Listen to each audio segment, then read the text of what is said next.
tardes. Aquí nos encontramos presentes con el profesor Martín Portillo y algunos estudiantes sanmartinos en la conferencia, el conversatorio del día de hoy, que se denomina Liberalismo en el Perú, Problema y Posibilidad. Como bien he mencionado, estamos aquí con el profesor Martín Portillo. Él es un académico, educador, ha sido ex profesor de la San Marcos, es conferencista, articulista y sobre todo es un difusor de las ideas del liberalismo aquí en el Perú. En esta ocasión nos honra con su presencia y con esta breve presentación le pasaría el pase ya para que nos decante con la cátedra que nos va a dar el día de hoy. Muchas gracias. Gracias, Dante.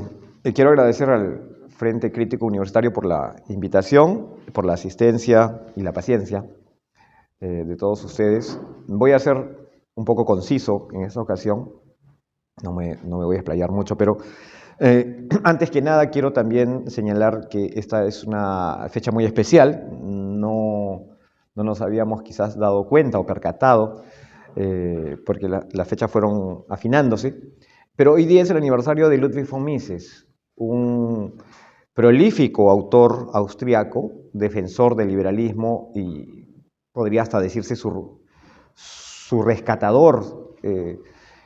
Cuando el liberalismo fenece, agoniza en Europa, pre-Primera Guerra Mundial, Europa se lanza a una demencial guerra que va a destruir las libertades que se habían alcanzado en los últimos 50 años. Después de esto, Ludwig von Mises escribirá un libro previendo la Segunda Guerra Mundial, que se llama Liberalismo, con la única intención de ilustrar, dice él en ese texto, a las futuras generaciones que se verán atosigadas por distinto tipo de ideologías que él menciona en ese texto, pero que al final, después del desastre, dice él, tratarán de mirar y buscar nuevamente una respuesta que les pueda conducir hacia una vida pacífica. Y por lo tanto, él en este texto de liberalismo señala justamente cuáles son los criterios del liberalismo, cuáles son sus principios, de ese liberalismo que existió en algún momento, ¿no? Y del cual él considera los hombres necesitarán siempre. Pasadas las décadas, von Mises tendrá que escapar de Austria. Su origen judío no será tolerado por el gobierno nacional socialista alemán y austriaco. Su biblioteca será decomisada, muchos de sus libros serán destruidos, y él huye hacia Estados Unidos. En Estados Unidos su postura individualista no es precisamente la más apreciada, ¿no? Estados Unidos desde el 32-33 entra en una vorágine de intervencionismo galopante, el New Deal, ¿no?, de Roosevelt y las ideas keynesianas son las ideas principales. Por lo tanto, la corriente de pensamiento principal en el ámbito académico universitario norteamericano es antiliberal, ¿no? Mises será pues un profesor marginal, ¿no?, pero cuyo impacto va a ser máximo debido a el grupo de alumnos que tiene, a los textos que él produce y que finalmente van a ir rescatando el ideal de la libertad como eje de la organización social. En uno de estos eventos probablemente fue conocido por latinoamericanos que lo invitaron a la Argentina a dar unas conferencias. Son las famosas 6 lecciones de liberalismo, o 6 lecciones de capitalismo, mejor dicho. Popularmente en mi época le llamamos las 6 lecciones de Mises, ¿no?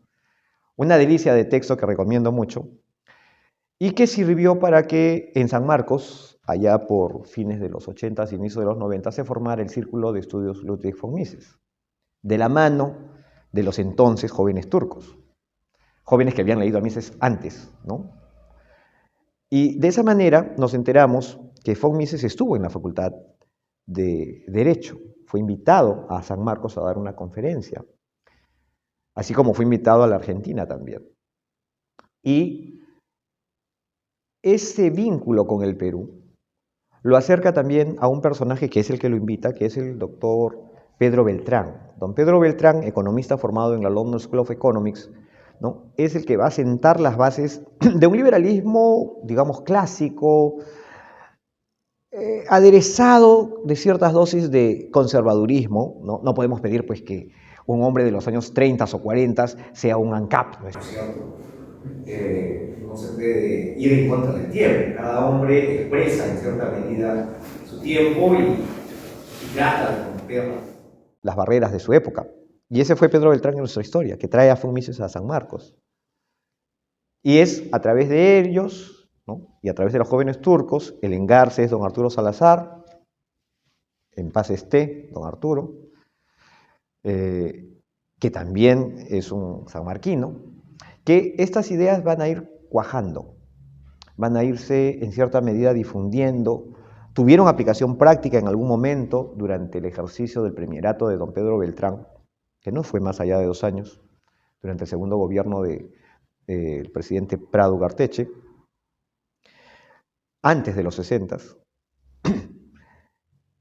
Y sin embargo, en el Perú, la idea de la libertad no ha terminado de ser comprendida por las élites intelectuales, por las gentes dedicadas al ámbito académico. Más bien, lo que hemos sufrido es una disociación que en su momento Mario Ghibellini y Enrique Gersi, que colaboraron con Hernando de Soto, investigaron y denominaron a su investigación El otro sendero, ese texto que podríamos decir abre los ojos sobre la vocación de libertad, de autoorganización, autopoiesis se podría decir incluso, por parte del poblador peruano, que se niega, rechaza la violencia de sendero. Por eso el libro se llama El otro sendero, porque esta gente, en lugar de pensar en que la única solución es asesinar, matar, la revolución sangrienta, piensa que trabajando, colaborando de manera pacífica y voluntaria, aún en contra de las leyes del Estado, violando la legalidad, ellos crean un entorno en el cual pueden no solo sobrevivir, sino además crear sus propias reglas de convivencia. Los pueblos jóvenes, los asentamientos humanos de la época, ¿qué son? No son lugares en donde impera el crimen. Son lugares en donde sí, hay delincuencia como en cualquier lugar de Lima. No hay policía, pero hay las rondas vecinales, donde la gente no apiña sus casas unas con otras, sino que, producto de la experiencia inicial, sí son viviendas apiñadas, comienzan a estructurar divisiones para áreas verdes, áreas de colegio, manzanas en donde se lotizan, ¿no? Las invasiones se van sofisticando, podría decirse, pero en realidad es porque la gente se da cuenta de que la organización es posible si los postulantes a invasores, ¿no?, porque hay un proceso previo, hay toda una organización previa a la toma de tierras en Lima para crear un asentamiento humano. Estamos hablando de los años 70, 80, ¿no? Hay lo que podríamos llamar, claro, en el libro del otro sendero no aparece, pero CEOs dedicados, ¿no?, especialistas dedicados a la invasión, que organizan a la gente, que reúnen fondos, ¿no? Y en el libro se cuenta cómo funciona esto. Luego de la toma, ¿no?, y la división de la tierra, ¿no?, algo así como, siempre me acuerdo yo de Francisco Pizarro y sus santos compañeros, ¿no?, que hacen exactamente lo mismo, llegan, toman la tierra y luego la dividen, ¿no?, igual que cualquier otro sucesor de Pizarro, digno, fundador de Independencia, San Juan de Lurigancho, etc. Estos fundadores, ¿no?, lo que hacen es reunir de inmediato fondos para enfrentar legalmente al Estado, que de inmediato va a hacer presencia con policías, fiscales, para desalojarlos. Eso no funciona si es que cada quien se dedica a su propio y particular interés, sin tener en cuenta la necesidad de la organización. Es decir, en el desarrollo y evolución de la protección de mi interés particular y personal, necesito de la colaboración de personas que están en el mismo afán egoísta de proteger sus propios intereses.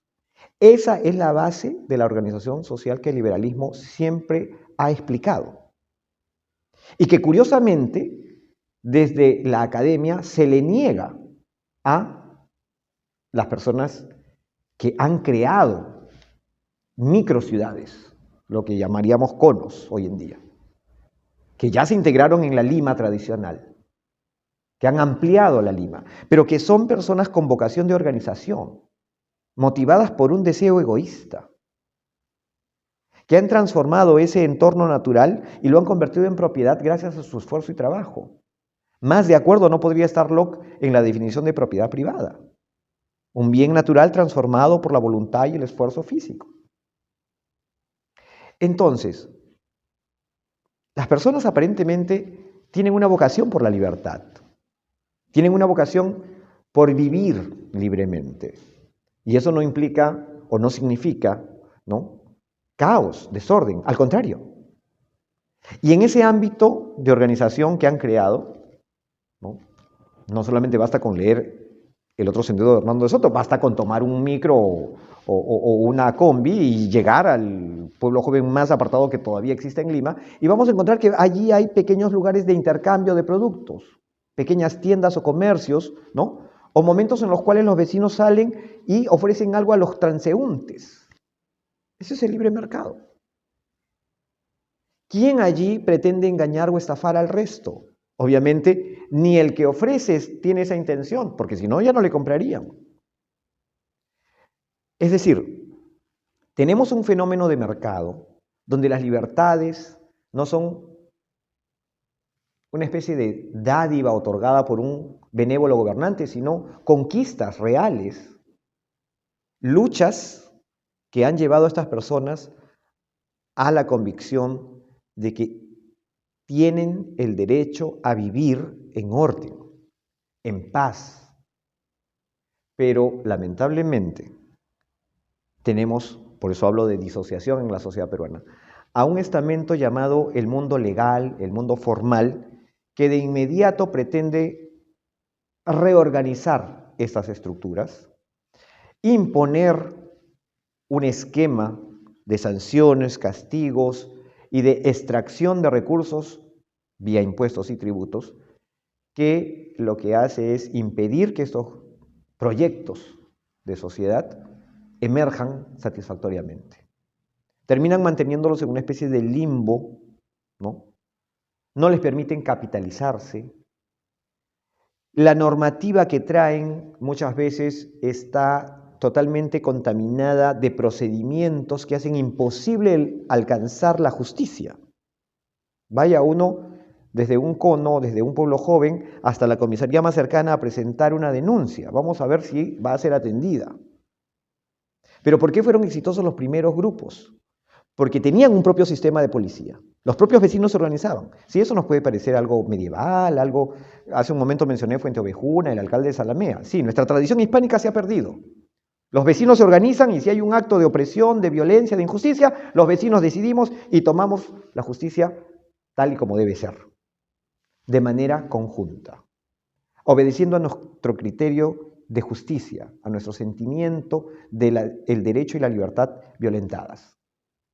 Pero cuando eso se saca de su contexto y se trata de establecer desde una entidad ajena, extraña, el Estado, para normar a estas personas y obligarlas a someterse a procedimientos, repito, que no terminan de dar solución y satisfacción, lo que vamos a tener es una población indefensa, inerme y víctima constante de la agresión y la violencia.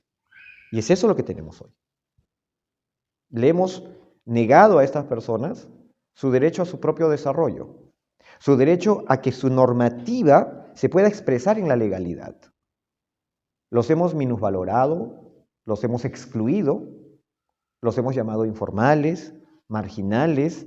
Se han inventado incluso palabras casi bonitas, ¿no?, para mirarlos de manera lastimosa, de manera pedante, paternalista y populista. Pero con tal de que no sean ellos la pauta a seguir, sino que ellos sigan la pauta que modelos muchas veces importados pretenden calzar en la sociedad peruana, en estos proyectos de sociedad peruana. ¿Cómo entonces el liberalismo puede allí desarrollarse? Su primer problema es ese. reconocer desde el mundo académico, investigar desde el mundo académico, cuánto de organización social, cuánto de esos valores y principios que el liberalismo siempre ha defendido están presentes en la vida diaria de las personas. Hasta qué punto los esquemas de organización que ellos poseen, no necesariamente formales, no necesariamente visibles a simple vista, ¿no? Habría quizás que escarbar por qué hacen esto así y no así. Detectar allí cuánto de tradición, cuánto de costumbre, ¿no? Quizás previa, cuánto de aprendizaje producto del contacto, ¿no? Con el nuevo entorno, con poblaciones recientes, les permite a ellos organizarse. Ese sería un primer tema, tratar de identificar hasta qué punto ellos en su vida cotidiana apuestan por la libertad, apuestan por la competitividad, apuestan por la defensa de la propiedad. Y hasta qué punto, desde el mundo formal, ese es el otro reto, se les inocula ideas que van en contra y que generan sentimiento de culpa o disonancia cognitiva.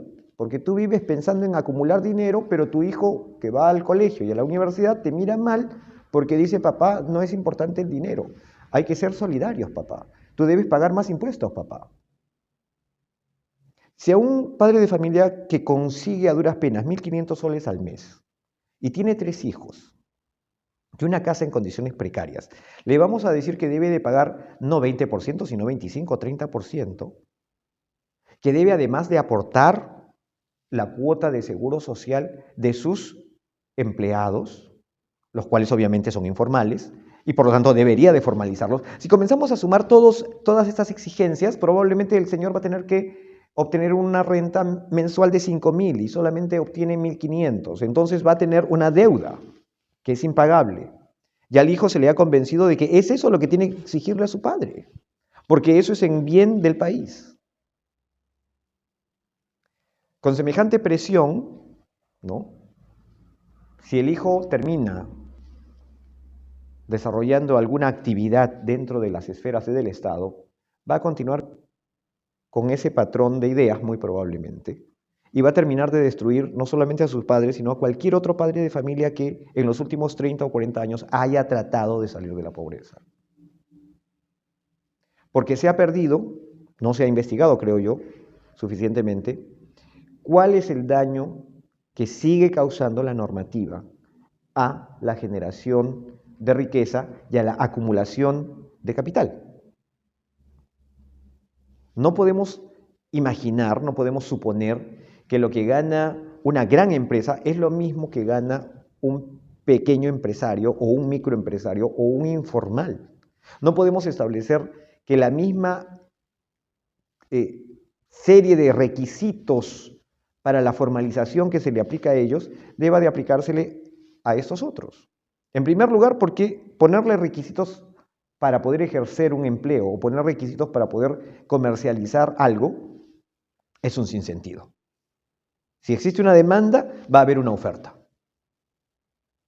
Entonces, ¿para qué crear requisitos? Las personas, suponemos, no son capaces de identificar un mal producto de un buen producto, un mal servicio de un buen servicio.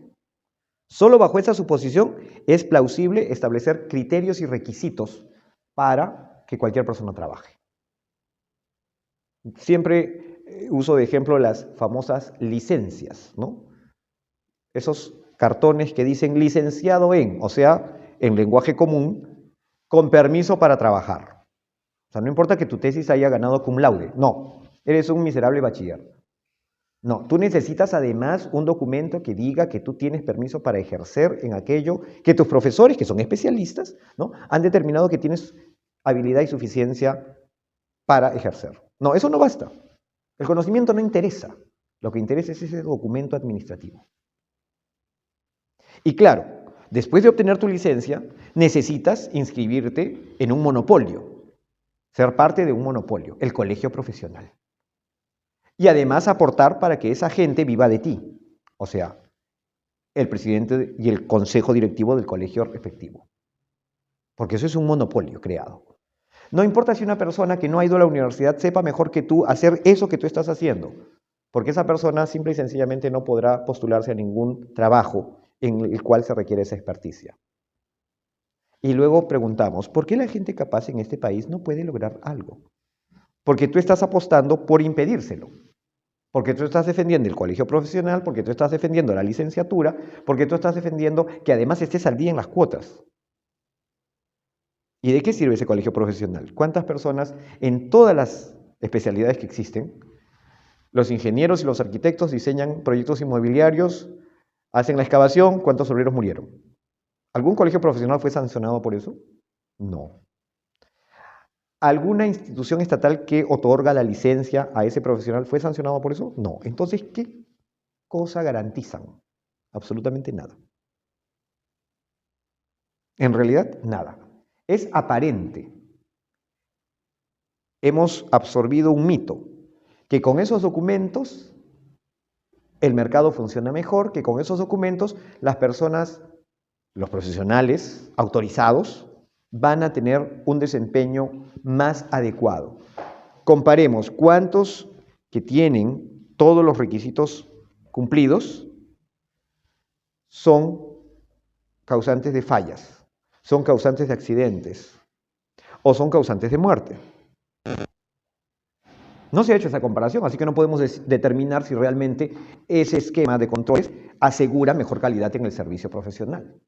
Lo que sí asegura es que personas que pudieran brindar ese servicio están restringidas, están excluidas, son discriminadas. Es un sistema elitista. Ese es el otro reto. El otro problema es que estamos demasiado atrapados en la legalidad y no nos imaginamos un mundo sin normativas para cada cosa. Algo tan simple como producir un pay de manzana y ofrecerlo en la ventana de mi casa genera una legislación impresionante. La señora puede hacer el mejor pay de manzana, pero no lo puede vender, no puede sacar dinero de su habilidad, porque simple y sencillamente tiene que pedir permisos a tal cantidad de instituciones, hacer tal cantidad de trámites que requiere tiempo y dinero que no dispone. Por lo tanto, no lo hace. Y si lo produce artesanalmente en su casa y lo vende a la tienda, alguien denunciará a la tienda, porque está vendiendo algo que no tiene RUC. ¿Y cómo justifica ante SUNAT esta tienda un ingreso si no ha comprado con recibo ese pay? Es decir, hemos creado una trampa para evitar que las personas capaces o no tan capaces puedan escapar de la pobreza. Hemos creado una camisa de fuerza. Es de seda, ok, tiene listones de oro, ok, pero es una camisa de fuerza. Mientras no comprendamos eso, lamentablemente, esta vocación por la libertad que tiene nuestra población se va a ver boicotada y saboteada. Y, por lo tanto, ¿qué es lo que ha aprendido la población peruana? A buscar caudillos que le ofrecen una salida rápida a través de la legalidad, porque han terminado convenciéndose de que solo la legalidad, que es su principal enemiga, es su mejor amiga. Y por lo tanto piden leyes especiales para protegerse, para recibir subvenciones, para recibir algún beneficio. Es decir, hemos llegado al punto del cual Bastiat, en su famoso libro La Ley, ¿no?, que por cierto tengo acá una edición muy linda de Jatu Editores, este texto nos dice, ¿para qué sirve la ley? Y para lo que no sirve, ni puede servir, es para establecer algún beneficio a algún grupo de la población. Porque lo que vamos a tener es una sociedad enfrentada, donde cada persona va a mirar qué cosa le puede arranchar a los demás a través de una decisión del gobernante que lo represente a él, pero que persiga al otro para obtener de él los recursos para que él reciba algo más. Convertida el esquema legal en una especie de feria de ofertas de cara a los lobbies, que tenemos una sociedad sin armonía, una sociedad en donde cada grupo creado para algún interés, sean los gatitos persas, o los perritos sin pelo peruano, o los trabajadores del sector educación, o los mineros del norte, o los señores que lavan oro en los ríos de la selva. Cada grupo creado va a tratar de obtener leyes que solamente a ellos beneficien. Para obtener ese beneficio, el Estado necesariamente tiene que extraer recursos de la mayoría de la población. Hoy en día tenemos gente que pide que el aborto sea financiado por el Estado. Y en ese caso, no voy a entrar en el tema de si el aborto es bueno o malo, legal o ilegal, eso no lo voy a tocar. Pero el tema del financiamiento tiene que ver con, a mí me parece que está bien, porque a veces motivos. Ok, a mí me parece que está bien, pero a mi vecino o a mi conciudadano le parece que está mal. ¿Quién es superior a quién? ¿El que piensa que está bien o el que piensa que está mal? No interesa, no importa, porque yo he logrado que mi candidato haga aprobar esa ley. Por lo tanto, ahora tú que estás en contra, vas a tener que pagar para que yo me dé mi gusto. Eso es un acto inmoral. Y eso es un acto de violencia, porque estoy exigiendo al Estado que le quite dinero a la gente para lograr mi afán moral o mi objetivo moral. Los estoy convirtiendo en una especie de seres de segunda categoría, en los financistas involuntarios de mis sueños y deseos. Si para eso sirve el Estado, entonces hay que destruir ese Estado. Porque el Estado no puede oprimir. Y no importa cuál sea mi objetivo, puede ser el aborto, puede ser elevarle los sueldos a los profesores. Yo soy profesor, claro, me encantaría que me paguen más, pero yo siempre apelo a la bondad de los padres de familia. Sí, no hago huelgas, estoy en contra de las huelgas, porque hay un criterio básico. No se puede obligar a las personas a que te paguen por algo que no valoran. Y ahí hay otro detalle. ¿Cómo funciona el mercado? El mercado funciona de esa manera. Son exitosos, económicamente hablando, monetariamente hablando, toda propuesta que resulta de interés al público. Ahora, no podemos esperar que nuestros conciudadanos sean Einsteins, ¿no? O sean Marie Curies. Es decir, que estén tan enamorados de la ciencia que están dispuestos a pagar 1000 soles la hora por una clase de ciencia, ¿no? Ya sea física, matemática o trigonometría. ¿Qué profesor cobra así? Ninguno, ¿no es cierto? Pero si fuese quizás, ¿no?, una clase de fútbol, ¿no?, o de karate, o de idiomas, te pagan más que al profesor de matemáticas, ¿no? Es decir, la gente valora así. ¿Quién soy yo para imponerle a la gente un precio? Es decir, decirle a la gente, ¿sabes qué? Tú valoras así, pero no, tú vas a pagarme a mí más. Me gustaría que me apliquen eso a mí. Desde el momento en que yo justifico eso, alguien más se va a sentir justificado para aplicarlo luego a mí. Y por lo tanto, repito, lo que vamos a tener es una sociedad en la cual los distintos grupos se van a sentir agredidos y se van a sentir, y ahí tenemos los campesinos, las comunidades de la selva, que dicen que el Estado legisla en favor de las grandes empresas que a ellos los maltratan. ¿Qué dicen los empresarios? Que el Estado se ha vuelto caviar o rojo y por lo tanto legisla a favor de estos grupos, ¿no?, de comunidades que se niegan a compartir sus riquezas y son perros del hortelano. O sea, al final tienes un problema que al pretender resolverse, la solución es vista por los dos grupos beneficiados como un problema más. O sea, nadie está contento. Pero se extrae recursos a ambos o se interviene la voluntad de ambos en contra de lo que sería su natural gestión o conducta libremente con la contraparte. No podemos hacer eso, no debemos de seguir haciendo eso. Esos son, creo yo, los principales problemas. Comprender lo negativo que es utilizar la ley para privilegiar o beneficiar o proteger. Cualquiera de estos verbos es equivalente a privilegio. Proteger, reparaciones históricas, todas estas palabras no son más que formas más elegantes de decir quiero un privilegio. Es decir, no quiero que se me aplique la ley general, quiero una ley especial para mí y mis amigos. Eso no puede ser, porque la ley debe ser igual para todos.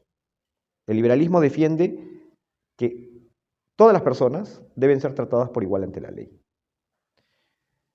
El otro criterio, decíamos, es la defensa de la propiedad.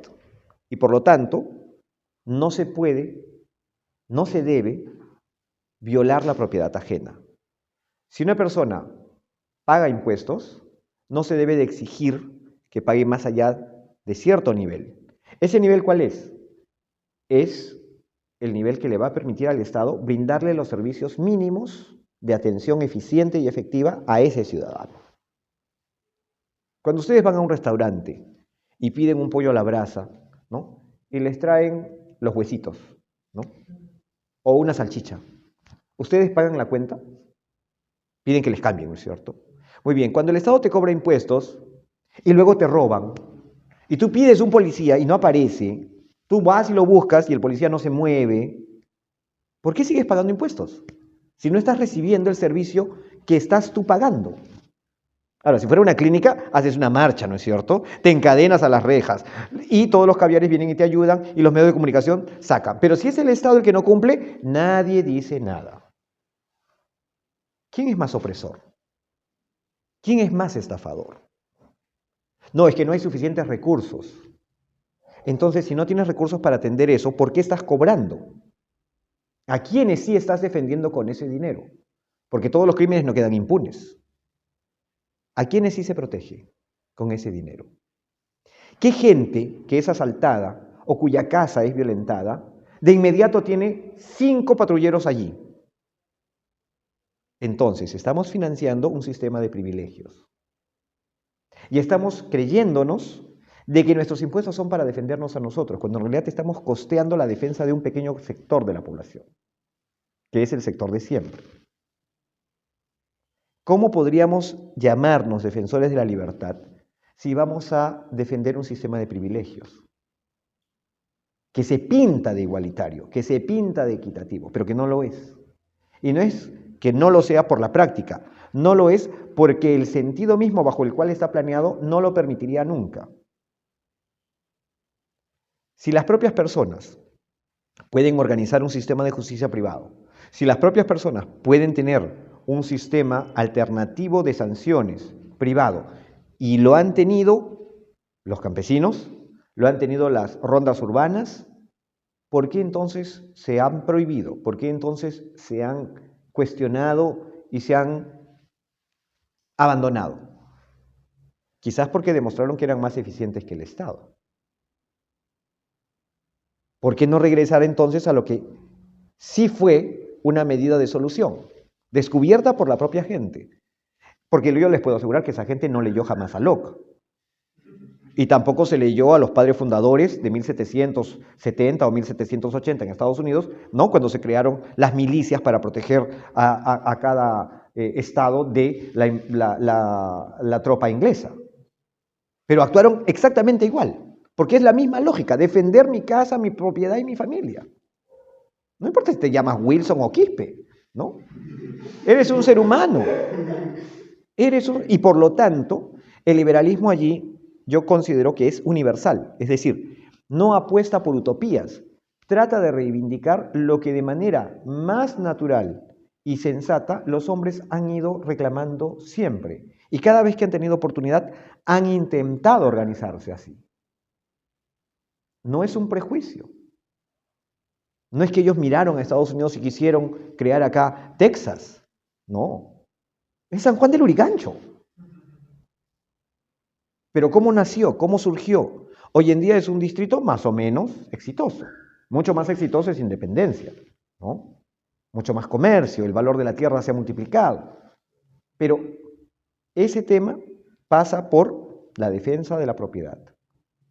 Debemos de ser conscientes y debemos de señalarle a estas personas que su defensa de la propiedad implica el derecho a negarse a pagar impuestos y que vamos a estar allí para darle el marco teórico suficiente para su huelga de impuestos cuando ellos decidan hacerla. Claro, si podemos ayudarlos o incentivarlos a hacer esa huelga sería genial. Pero eso ya es activismo político, que no es la intención hoy día mía.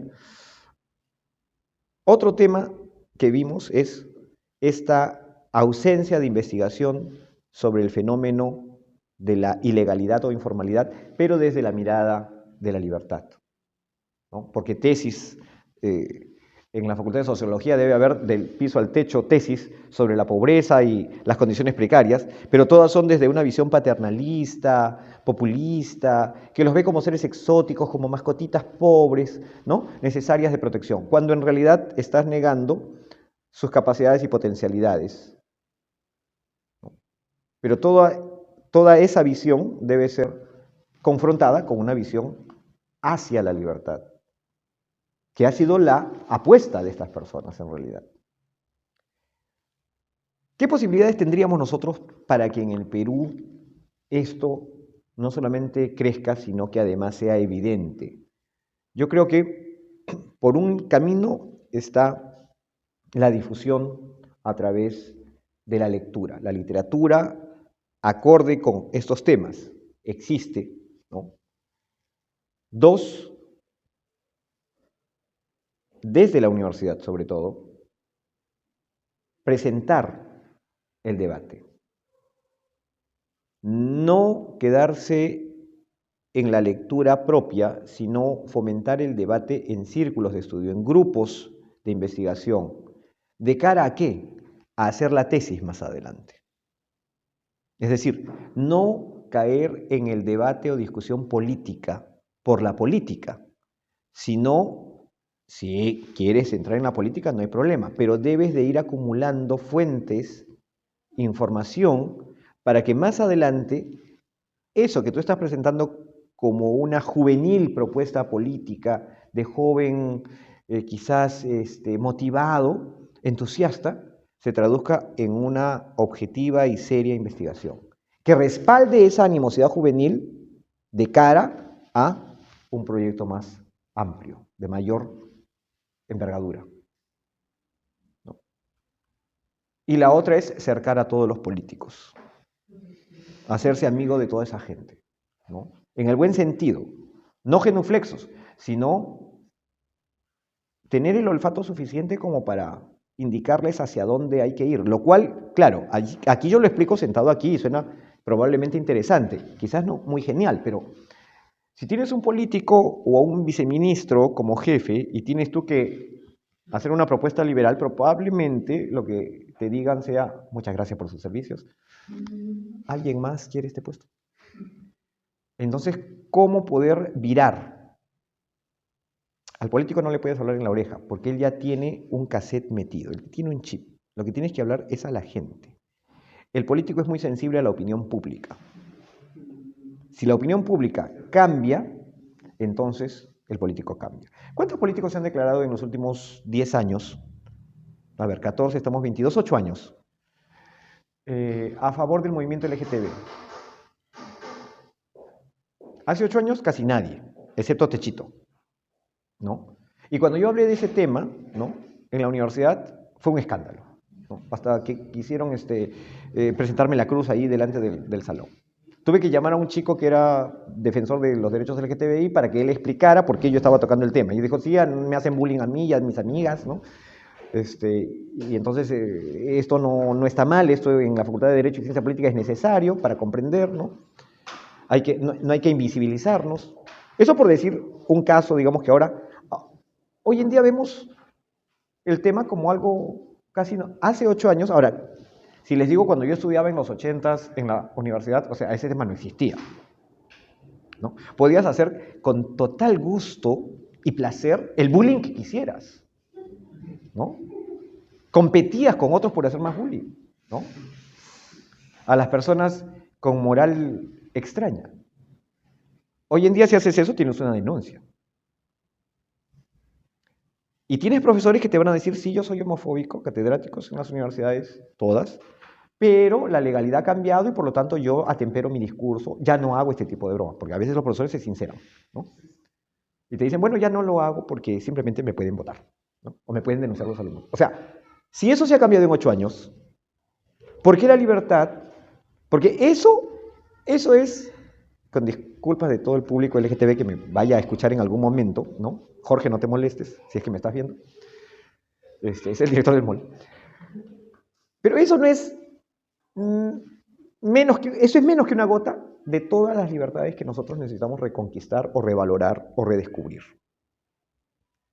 Pero si eso ha podido cambiarse en una sociedad como la nuestra, por lo menos de manera legal en el establishment, ¿no?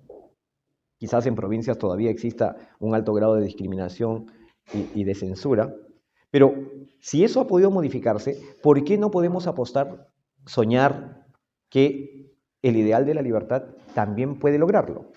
Hemos tenido momentos geniales en nuestra historia.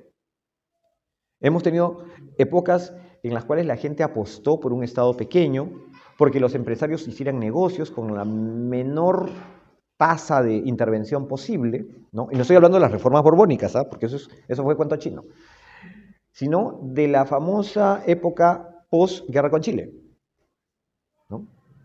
Y con el perdón de los antagonistas, que también puede ser que nos escuchen en algún momento, lo mejor que le pudo pasar a los peruanos, no al Estado peruano, sino a los peruanos, fue la guerra con Chile. El Estado peruano, ese grupo de sanguijuelas, ¿no?, sufrió. Pero los peruanos ganaron. Ganaron tanto que del 95 al 99, una economía quebrada se convierte en una economía exportadora. ¿Gracias a qué crédito extranjero? Ninguno. ¿Gracias a qué programa de ayuda social? A ninguno. Simplemente se redujo los impuestos. Se redujo los impuestos sobre la tierra. ¿Cuál es el sector en este país que más trabajo daba en el siglo XIX-XX? El sector agropecuario. Si tú reduces el valor de impuestos sobre la tierra, vas a tener más incentivos para ampliar tu propiedad agrícola y vas a tener más incentivos para producir. Y por lo tanto vas a tener que contratar gente. Porque ¿qué haces con una chacra de 500 hectáreas si no tiene gente? Tiene solamente vizcachas y vicuñas. Tienes que contratar gente. O tienes que traer gente bajo algún sistema para que produzca. Y eso que se produce comenzó a alimentar el mercado nacional, el mercado interno y el mercado exterior. Y nos convertimos en un país exportador de alimentos. Y eso va a durar hasta el año 19. Si ustedes revisan la estadística, en contra de lo que dice el muy confundido y creo yo medio fantasioso, yo creo que es un libro de ciencia ficción, ¿no?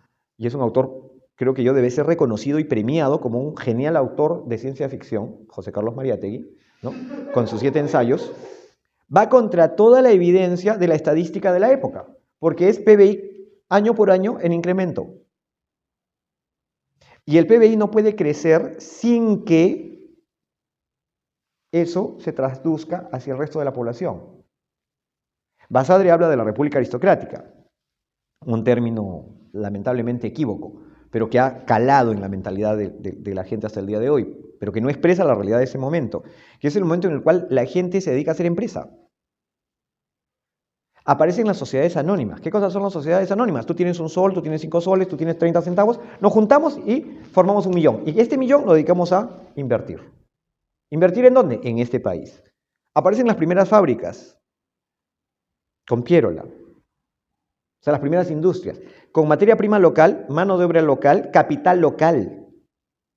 O sea, en algún momento nuestros bisabuelos soñaron con convertirse en ingleses, en industrializar este país, porque teníamos todo, la gente, el dinero y los recursos. Pero ese proceso, ¿no?, ¿cuánto le tomó a Inglaterra? 200 años.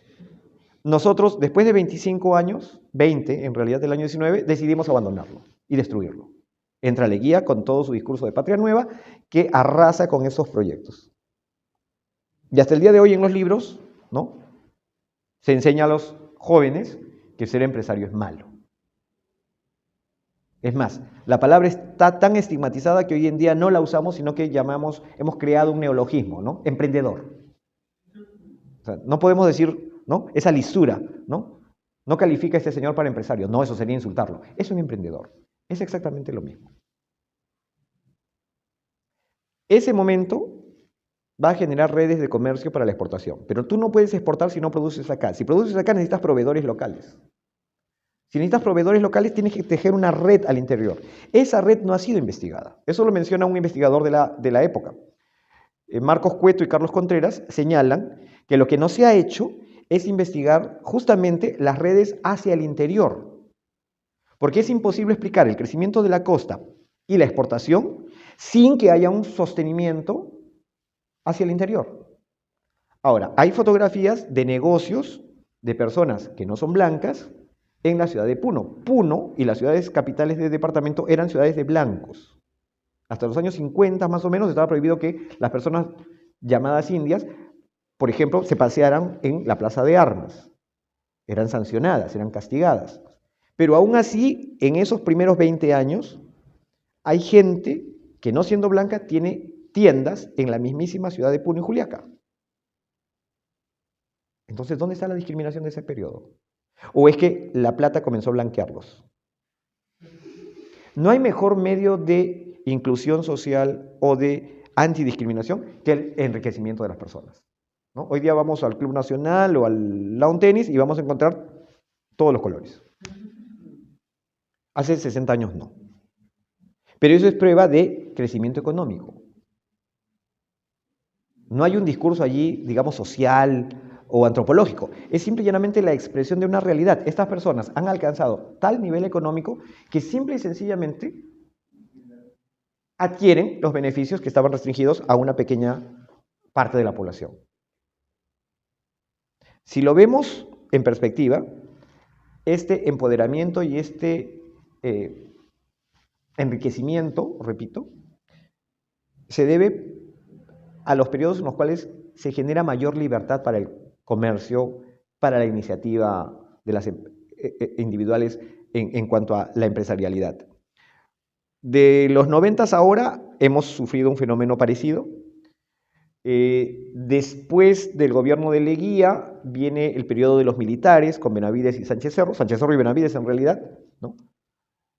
Pero después de esto hay un periodo en el cual a mediados del siglo XX hay también un periodo de crecimiento, ¿no?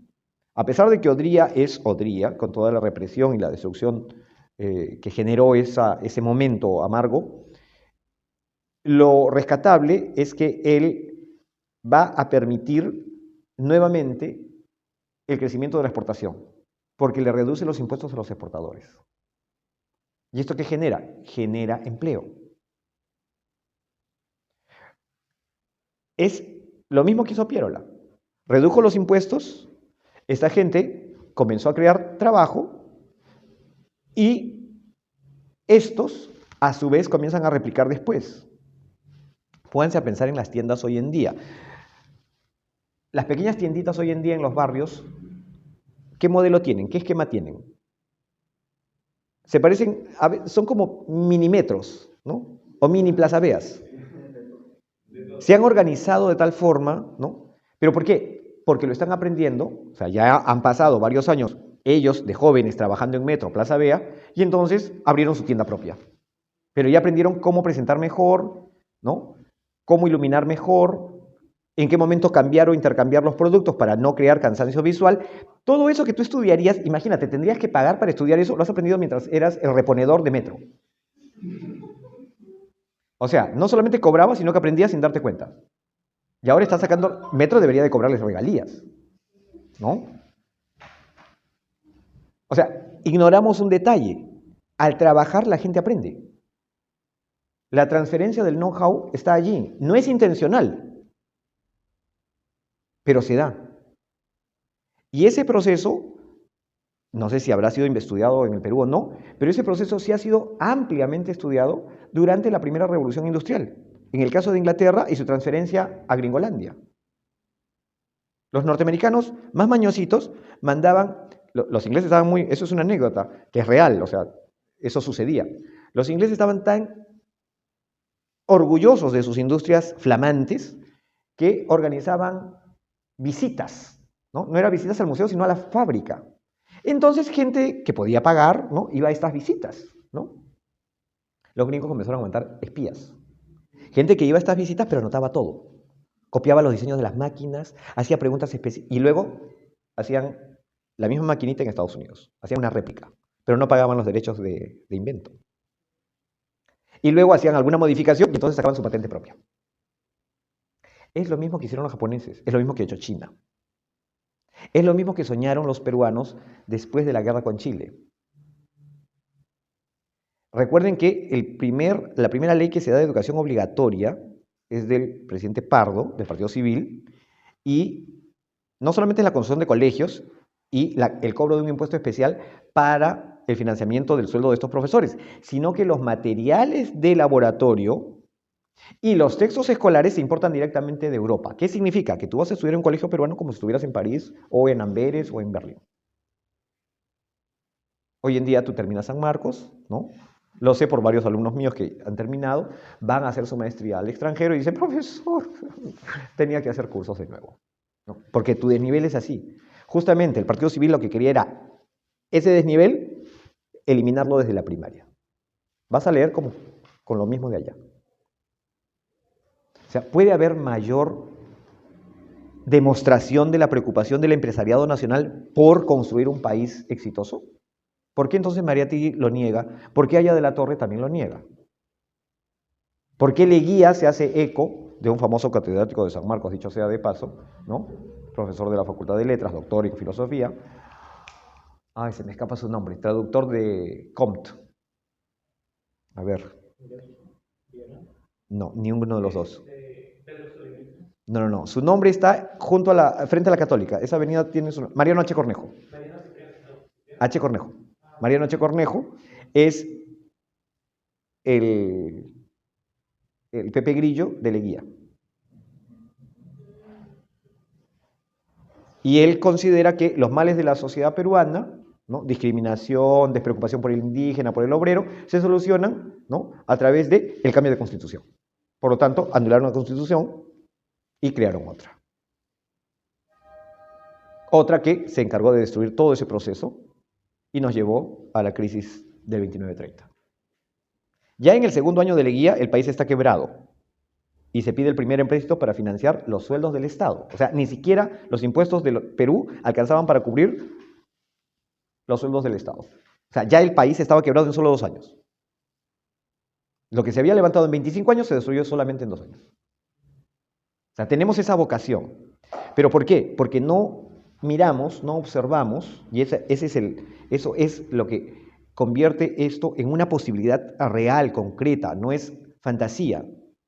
Sí podemos levantar este país, sí se puede construir hacia la libertad, identificando los momentos en los cuales se hizo algo que llevó al crecimiento a los peruanos, podemos identificar cuáles fueron las medidas que lo permitieron y entonces replicarlas.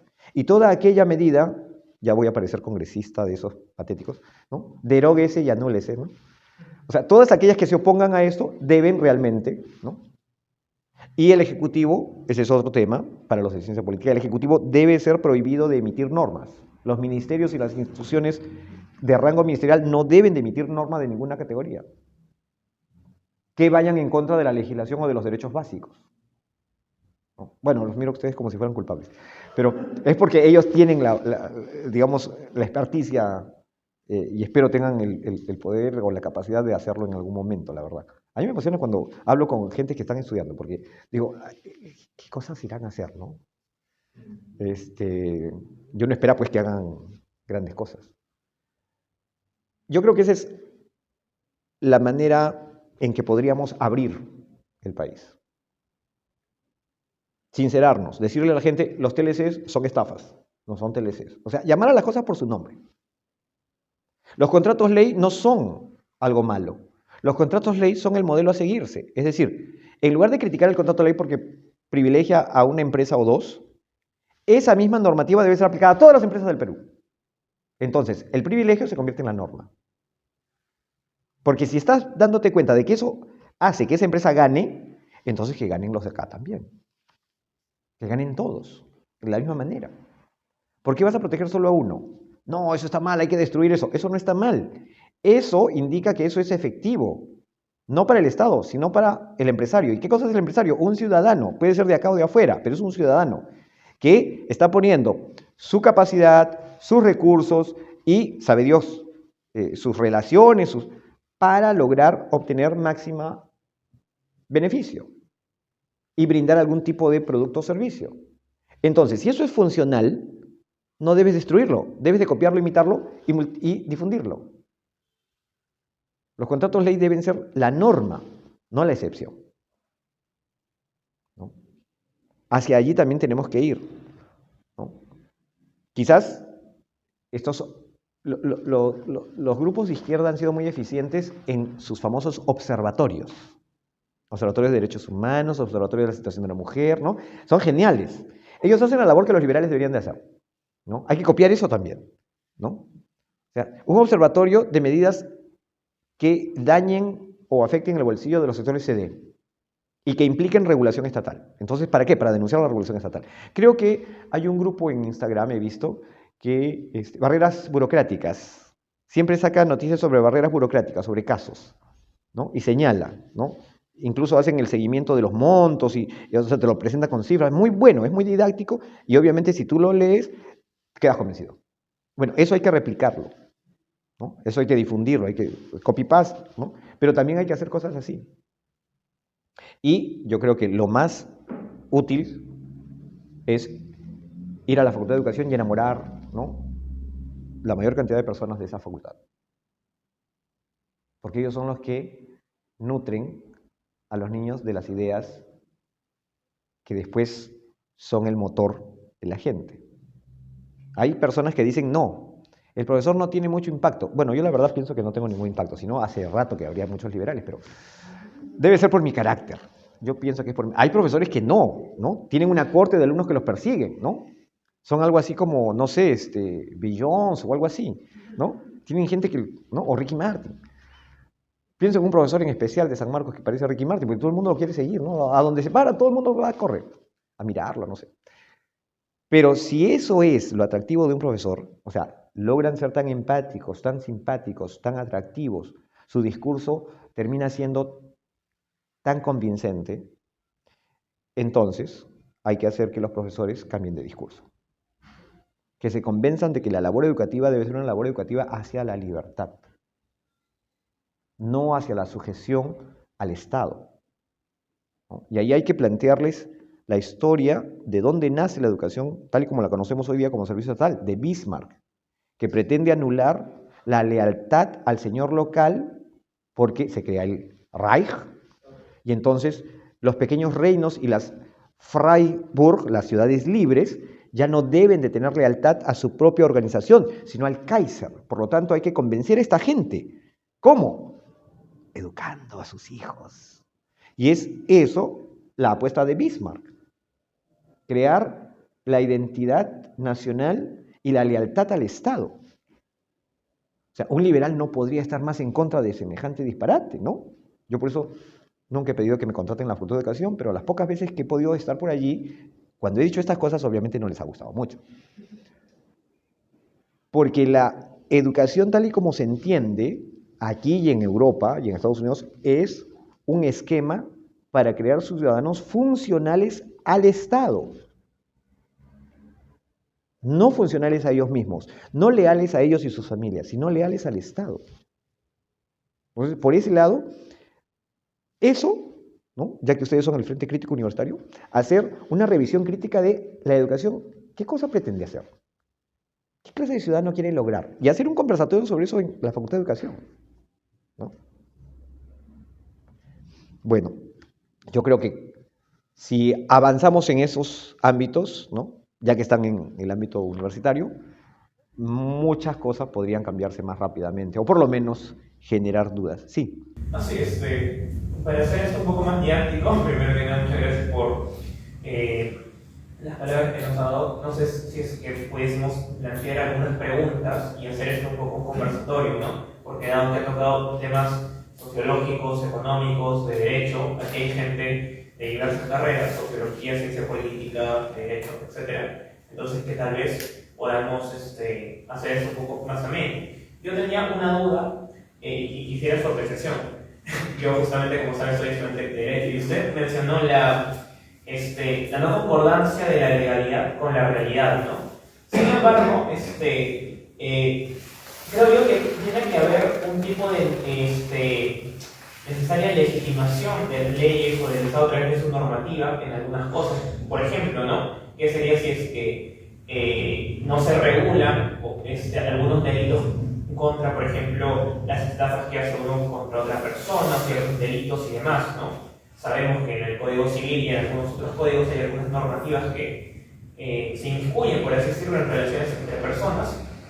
pero eso tiene efectos positivos, salvaguarda un poco el Código Penal, la norma, los bienes jurídicos, en la Constitución, los derechos fundamentales. A veces no digo que todos deban estar sin ser legitimados, ¿no?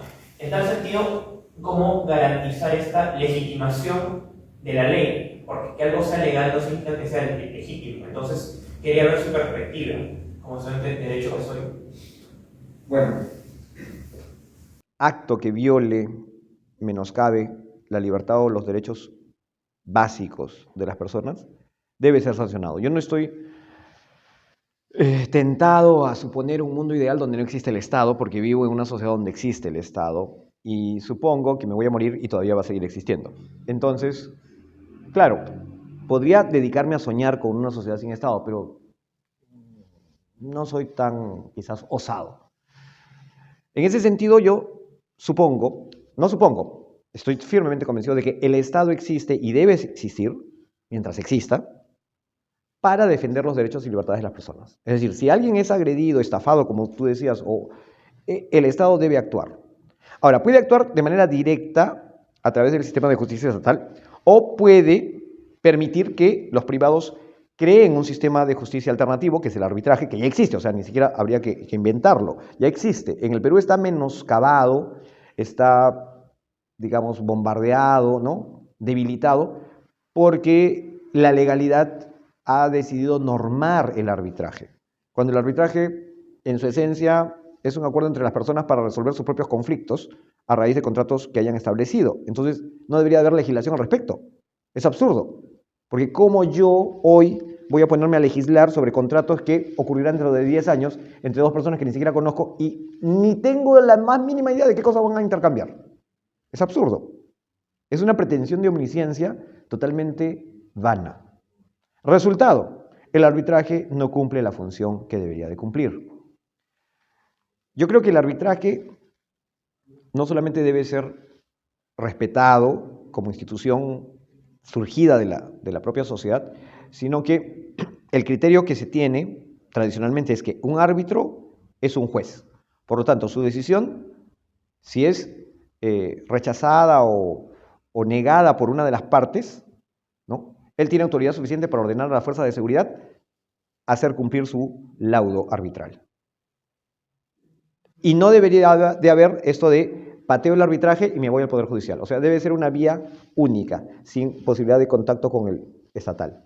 Entonces, y ya acabo con esta pregunta para que tal vez los demás planteen otras, ¿qué cosas se deberían regular o no? Porque, por ejemplo, es innegable que se nos va a venir un tipo de boom de la cuarta revolución industrial, la revolución digital, hay datos personales y hay muchas otras cosas que, ya lo decía Bruno Leoni, ¿no? La tecnología avanza exponencialmente y el derecho se queda atrás y siempre tiene que tratar de mirar hacia más allá de la tecnología. Entonces, más allá de la tecnología, ¿usted considera qué cosas deberían sí ser normadas y qué cosas no? ¿Qué cosas? Es que mira, justamente el problema está allí. ¿Por qué el derecho avanza más lento? Porque está limitado por lo que entiende y comprende el legislador o los legisladores. Están desconectados del mundo real y de las innovaciones. Es como el profesor. El profesor lo que explica es lo que ya sucedió, ¿no? El mundo va cambiando y el profesor se entera al final. Pero, si tú tienes sistemas de justicia o de aplicación de sanciones mutuamente consentidos, vas a tener un sistema paralelo al de justicia estatal. Si no te refieres a códigos como única fuente para establecer sanciones, vas a permitir que aparezcan nuevas sanciones. Y eso es lo que va a permitir que el derecho vaya al mismo ritmo, si se quiere, que el avance tecnológico.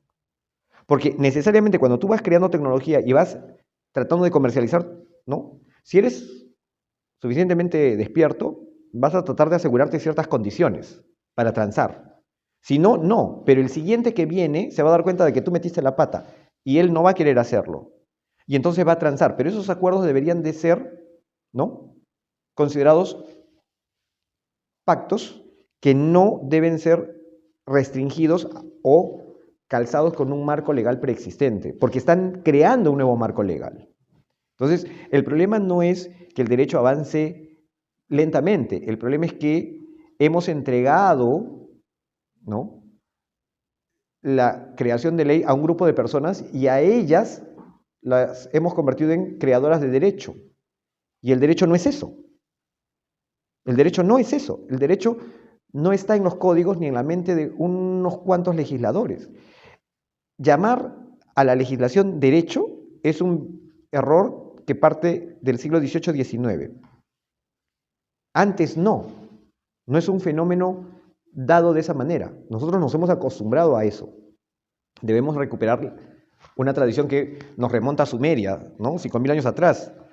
O sea, si existieron sociedades en donde la innovación se dio, donde la difusión del conocimiento, la técnica se dio, y donde el comercio abarcó 3 continentes, ¿no?, entonces quiere decir que ese sistema es más eficiente que el que tenemos, porque el que tenemos restringe las decisiones a un grupo de personas que tienen que pensar lo que hay y lo que habrá, ¿no? Entonces yo creo que allí la respuesta a la inquietud de Bruno Leoni es salir de ese marco legalista, ¿no? Esa sería la solución. Si Félix, ¿quieres hacer alguna otra pregunta en este momento? Yo tal vez un poco a la historia. Menciona que le guía contra los intentos de industrialización. Tengo entendido que los intentos de industrialización, el Perú pide financiamiento, no solo el Perú, sino que todo el continente americano, casi al mismo tiempo, a inicios del siglo XX, pide financiamiento porque no teníamos recursos. Pide financiamiento de Estados Unidos. Cuestión que no prospera en todo el continente la industrialización por medidas, y ahí va mi pregunta, ¿cuáles fueron esas medidas específicas que no dejaron que el Perú con el dinero prestado se pudiera industrializar? Menciona que Leguía lo frenó, pero ¿cuáles fueron las medidas que hizo Leguía para hacerlo? ¿Qué acción tuvo Leguía en el freno, por así decirlo, de la posible industrialización de Perú? Ya, la industrialización se inicia con Piérola, en el periodo 95-99, 1895-1899, y se continúa durante el gobierno de los presidentes civiles. Y nuestra gestión de capital o creación de capital es principalmente nacional. Hay inversión extranjera, sí, y no es norteamericana, sino principalmente europea. Con Leguía, más bien se comienza a perseguir la inversión extranjera, sobre todo la inglesa, porque Leguía apuesta por Estados Unidos, ¿no? Y lo que va a hacer es dar leyes para atraer la inversión norteamericana al Perú y perseguir a los capitalistas nacionales, ¿no? Algunos son expulsados del país, otros van a tener que ceder parte de sus acciones o asociarse con una empresa norteamericana para sobrevivir a la aplicación de la normativa legal. ¿Por qué? Porque si tú eres una empresa peruana, y eso explica mucho de la crítica de la izquierda al empresariado nacional, ¿no?, que lo acusan de ser un apátrida, un sin interés nacional, es que el empresario peruano aprendió que si era nacional, perdía siempre, pero si se asociaba con una empresa extranjera, la ley peruana crea leyes especiales para la inversión extranjera, por lo tanto, no te va a tratar en igualdad de condiciones que una inversión nacional. Entonces tú proteges tu dinero, ¿cómo? Asociándote con una empresa norteamericana. De esa manera pasas a ser una filial o haces una alianza. Tu empresa, entre comillas, pasa a estar bajo esa cobertura, por lo tanto no se le aplica la ley nacional, sino la ley peruana respecto de empresas extranjeras, ¿no? Lo cual ya es un privilegio, porque a ellas se les va a tratar de manera distinta, no se les va a aplicar la misma normativa. Y eso se hace a propósito, para perseguir al empresariado nacional, que era contrario a Leguía. 2, se elevan los impuestos a la renta, el impuesto a la propiedad y el impuesto a las ganancias, ¿no? Entonces, eso hace fracasar a muchos proyectos, ¿no? O necesariamente tienen que migrar hacia otros ámbitos. Es como Velasco. Velasco, con su expropiación, ¿no?, también va a quebrar muchos proyectos, ¿no?, pero va a favorecer a aquellos hacendados que deciden apostar por la industrialización del sector agropecuario, ¿no? Claro, esta industrialización no terminó de ser exitosa por un simple hecho. Se prohíben las importaciones Así que esta empresa tiene un mercado cerrado. No invierte en capacitación del personal, no invierte en tecnificación, porque tiene consumidores obligatorios. Maximiza sus ganancias con un producto de baja calidad. ¿Qué pasó en los 80s, 90s cuando tímidamente Belaunde abre las importaciones? Muchas de estas empresas quiebran.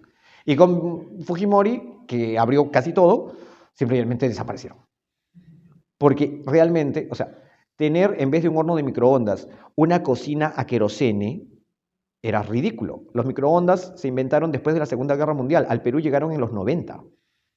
¿Por qué? Porque estaba prohibido importarlas, para promover la industria nacional de cocinas con bombona de vidrio a querosene y los primus a gas o a ron de quemar. O sea, vivíamos en el siglo XIX con una industria protegida por el Estado que nos mantenía en el siglo XIX. Compra peruano, ese es el lema, ¿no? Como advertencia y consejo, ¿no?, de viejito, cada vez que escuchen a alguien decir vamos a proteger la industria nacional, ¿no?, bombardéenlo, destrúyanlo, ¿no? Es peor que el COVID. Es peor que el COVID. Porque eso es, a mis amigos los voy a proteger y voy a obligar a todos ustedes a comprarle a él. Y si tú eres peruano y quieres innovar algo, tampoco puedes, porque ya esta empresa tiene el permiso para hacerlo. Es como los estudiantes de ingeniería eléctrica, ¿no? Yo siempre les digo que mejor estudien filosofía, ¿no?, o alguna carrera útil, ¿no? Porque si estudian ingeniería eléctrica, así inventen una máquina para producir electricidad del movimiento de las hormigas, ¿no?, no va a tener eso ningún impacto, porque simple y sencillamente no pueden vender la electricidad que produzcan sus hormigas. Porque el Estado se encarga de proveer electricidad y ha entregado el permiso de producir y comercializar la energía eléctrica a 2 o 3 empresas a nivel nacional. Si tú lo haces es un delito. ¿Por qué creen que no hay pistas en la sierra? Porque no lo pueden hacer, están prohibidos de hacerlo. La industrialización, ¿con qué intención se pretende? Mejorar las condiciones económicas de la población. Ya hay gente que ella misma se ha convertido en una industria, en un producto que se vende, OnlyFans. Y es materia prima nacional. El know-how para exhibir partes de la anatomía es totalmente creatividad de estas personas. ¿Por qué no reconocer que eso es una industria? La industria del sexo es una industria famosa y muy rentable. Pero cuando hablamos de industrialización, me acuerdo de Boloña, que decía, el Perú debe ser un país minero. ¿Y quién es este tipo para decirle al resto de peruanos, hay que invertir en minas? O sea, bueno, si él quiere hacerlo, que lo haga, pero ¿por qué tendríamos todos que comprarnos su sueño? O sea, si va a haber industrialización o no en el Perú, hacia dónde va a darse o hacia qué sector, eso no debe ser decisión de nadie. No debe existir una política pública al respecto, porque en el momento en que la creas, estás asesinando las iniciativas de un montón de gente que no sabes que están pensando en algo. Estaban prohibidos los casinos en casi todos los estados de la Unión Americana, pero esa zona, los Estados Unidos tienen una idea, tiene un mecanismo genial. Si tú creas una ciudad, tú decides las normas. Entonces, estos tipos lo que hicieron fue crear la ciudad, ¿no? Claro, son tipos que se dedican a hacer negocios.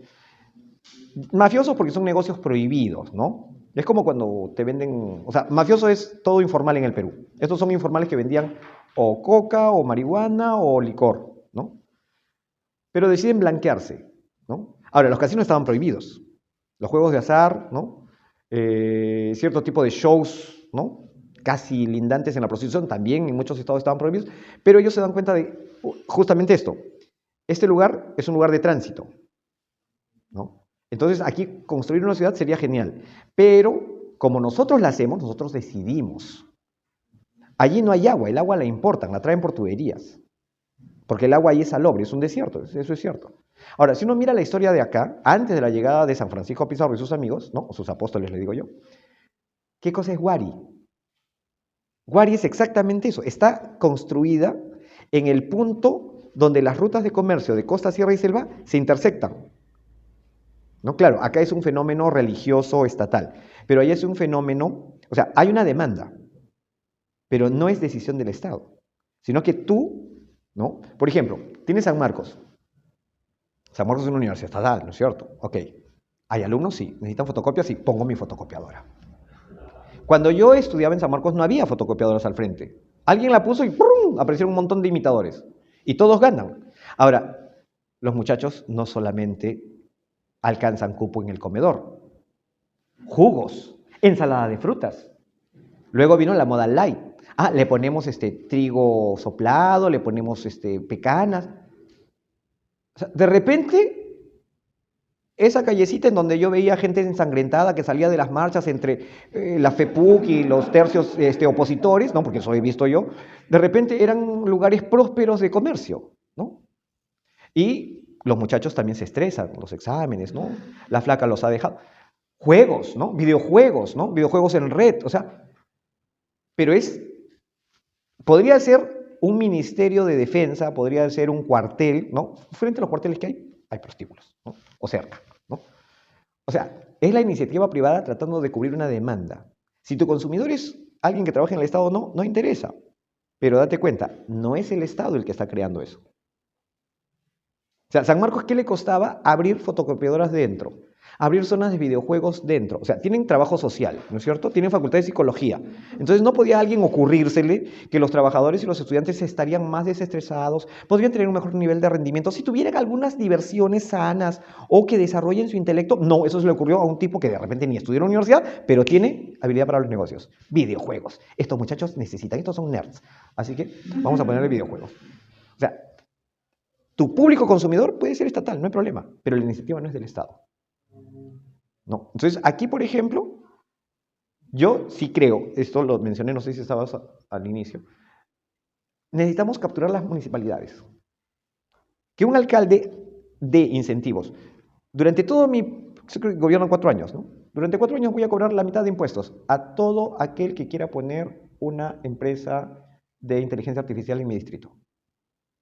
Hazlo en Huancavelica, en Apurímac. ¿Por qué no se les ocurre? Si son partidos que dicen que están tratando de mejorar las condiciones de vida de esa gente, ¿por qué nunca se les ocurre? No es que no se les ocurra, es que si haces eso, esos partidos desaparecen, porque la gente va a empezar a tener plata y no van a tener necesidad de caudillos.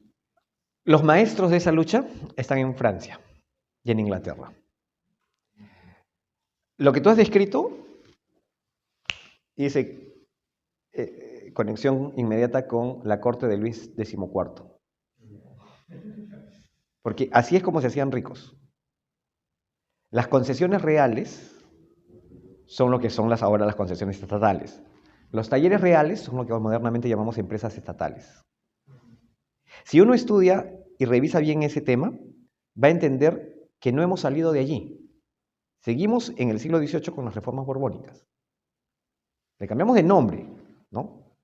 Pero 2, es en ese mismo momento en que en Escocia, Inglaterra y Francia y Holanda surgen voces, surgen escritores criticando eso como un sistema de privilegios, una casta dorada, un grupo de gente que se recicla entre ellos y que está cerrada al resto del país, que sigue en miseria. En algunos momentos como que le sueltan algo para que no ataquen y destruyan todo, pero es solamente un paliativo, ¿no? Y es eso exactamente en lo que estamos viviendo. Nosotros vivimos bajo un esquema que no es ni neoliberal, ni liberal, ni capitalista, ni nada. Es un sistema mercantilista. Una república, ¿no?, de nombre, ¿no?, que tiene un esquema del siglo XVIII.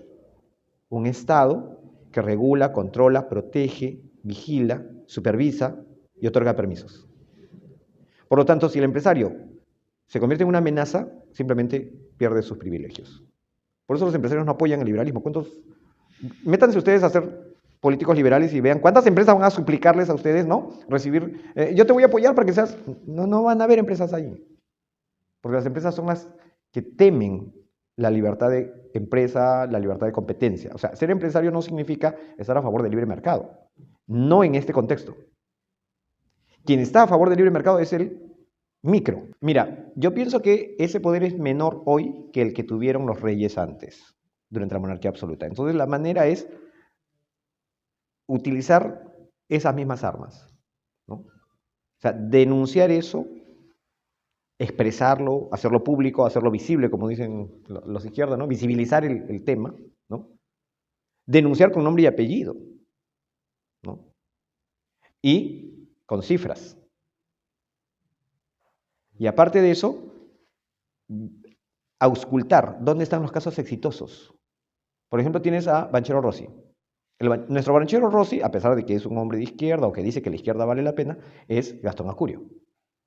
O sea, Gastón Acurio ha levantado todo un sector de la economía que no existía. Incluso un sector cultural. ¿Perdón? Incluso un sector cultural. Claro. ¿Y dónde está el ministro de Economía, de Producción, del Trabajo? O sea, ese tipo solito, sin ganar un sueldo, ¿no?, ha hecho lo que esos ministerios debían de hacer. Crear trabajo, promover el producto nacional, ¿no? PROMPERÚ existe y ganan, ¿cuánto ganan esos tipos? Y Gastón Acurio lo ha hecho. Ha dejado en vergüenza a PROMPERÚ. O sea, toda esa burocracia inútil, ¿no?, frente a un tipo que decidió convertir el ceviche en un cuadro surrealista, ¿no?, pero puesto en un plato. No atacar a la persona, sino los conceptos, ¿no? Si hay que atacar algo en un debate, deben ser los conceptos, no a la persona. La persona puede ser encantadora, ¿no? Puedes ir a tomar después un café, ¿no? Pero sus ideas son absolutamente insostenibles, ¿no? Entonces lo que hay que hacer es demostrar eso.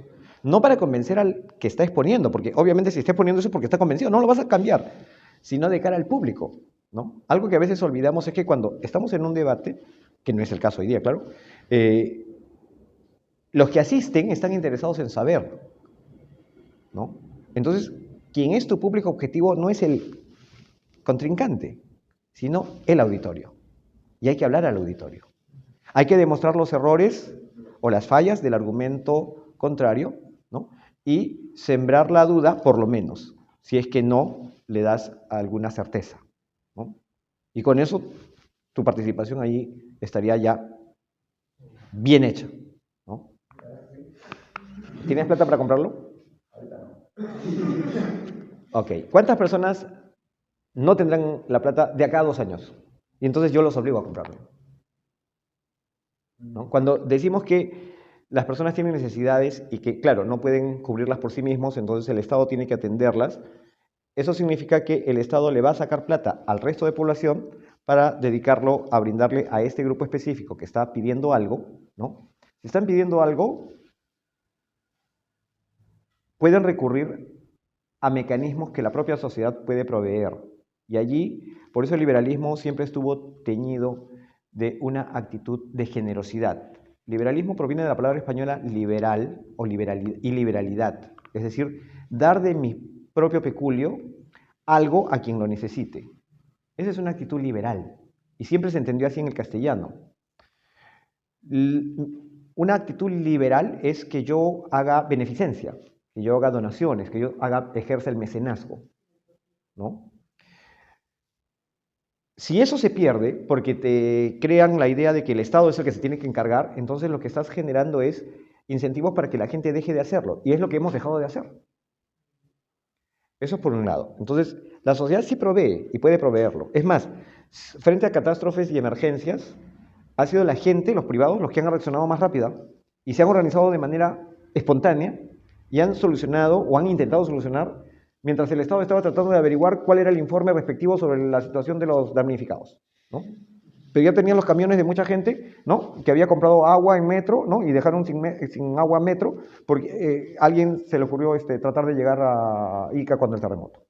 Respecto a tu primera fue, creo que te estás refiriendo a las fallas del mercado, ¿no?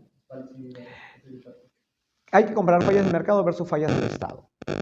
Y en realidad, el Estado siempre llega después, porque el Estado recaba información de la sociedad, ¿no? Y habría que ver cuál es el mecanismo para la recolección de esta información. ¿Cuánto sesgo puede haber? ¿Cuánta demora puede haber? ¿No? La reacción del Estado frente a problemas sociales o problemas económicos es más lenta. Si tú permites que haya, además del Estado, en el caso de que se apueste por el Estado, organizaciones, instituciones y mecanismos sociales, ¿no?, voluntarios, libres, allí va a haber competencia. Y en esa competencia tú vas a notar realmente quién brinda ese servicio de una manera más rápida y eficiente. Yo creo que es por eso que el arbitraje ha sido vulnerado en el Perú, ha sido recortado, porque hubiera demostrado que funciona mucho mejor que el Poder Judicial y hubiera desconcentrado el Poder Judicial.